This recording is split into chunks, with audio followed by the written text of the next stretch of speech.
Hi, I'm Kira from Charm City Buyers, and I need to address something. So we are constantly sharing about what we're doing, what we are trying to accomplish in Baltimore specifically, but really thinking about how we can invest in our neighborhoods first to be able to add value in the communities in which we've grown up in. We love our grandparents, our aunties, our cousins, and ourselves. We've lived in these areas and neighborhoods. And so to me, it is up to us to be able to add value to the neighborhoods that raised us. However, I'm constantly getting comments or messages or DMs with folks who are pointing a finger at us and others to say we are contributing and spurring gentrification. And so I want to talk about it because I think it's really, really important that we have these discussions within our communities because somebody got to do the work, right? And so first and foremost, I want to start by defining gentrification because words have power and their definitions are important. So first, gentrification by definition is raising the standards of a community to middle class. Now, we can go back and forth all day about what middle class actually qualifies as, but the point of the matter to me is that we deserve to have clean streets, fresh food, dog parks, and be able to ride our bikes and walk our dogs just like everybody else. And so it's not necessarily, at least to me, raising the standards of a community that is a bad thing, right?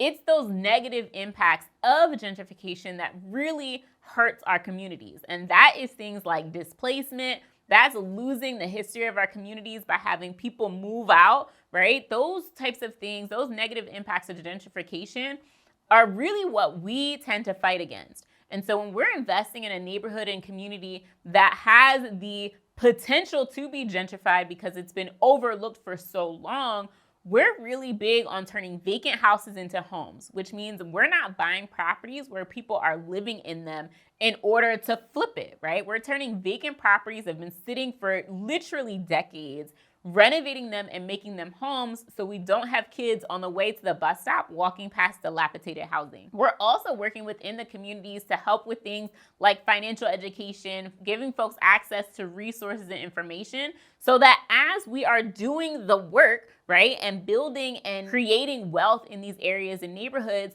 folks are able to afford to stay, right? Another issue that tends to come is as values increase, folks who have lived in these neighborhoods for gentrification are seeing things like their property taxes increase as values of the properties increase as well. So we're able to do things like educate folks on things like the homestead tax credit, where legacy residents can lock in the current value of their home over time so they're not getting these big jumps in their property taxes and able to lock in their property taxes for a longer period of time. So for us, by buying and renovating vacant properties and educating our neighbors, we're able to, again, add value in the communities in which we're investing. The other thing I really want to hit on, and this is the piece that I try to be patient, but I don't understand. If not us, then who? As we talk about what gentrification does to our neighborhoods or what investing in real estate does to our neighborhoods, we have to also know and understand that if not us, if not ourselves or folks that we're working with who are focused on adding values in the communities in which we're investing, doing work the right way, working within the communities, someone's going to buy the properties. And so I'm really, really curious sometimes when I get these messages, is it that we just want to make sure that our properties are sitting vacant and stagnant? No, I'm sure that's not it. And I'm also sure having someone come in and cash out who doesn't have the same community ties that we do or folks that we work with do, I don't think that's the goal either. And I think what we really have to take some time to reflect on is, what is it that we're trying to do and create? What is it that we want in our neighborhoods and communities?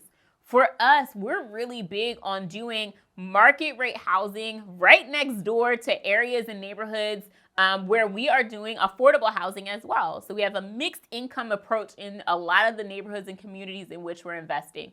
So we have affordable housing and housing at market rates. And so those things are able to mix, right? We're looking at doing things like making sure that affordable housing and our market rate houses look exactly the same on the inside so you can't tell the difference.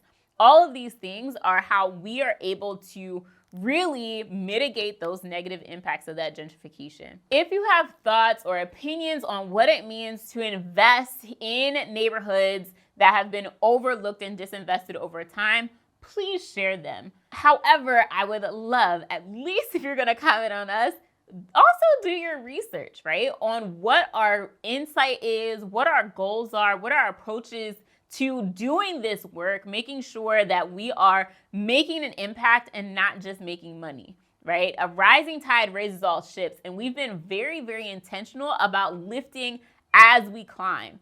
Together, we can really change the narrative on what it looks like for our cities and our neighborhoods to change and develop, but somebody has to do the work. And I know we're gonna make it happen. Hopefully you will too.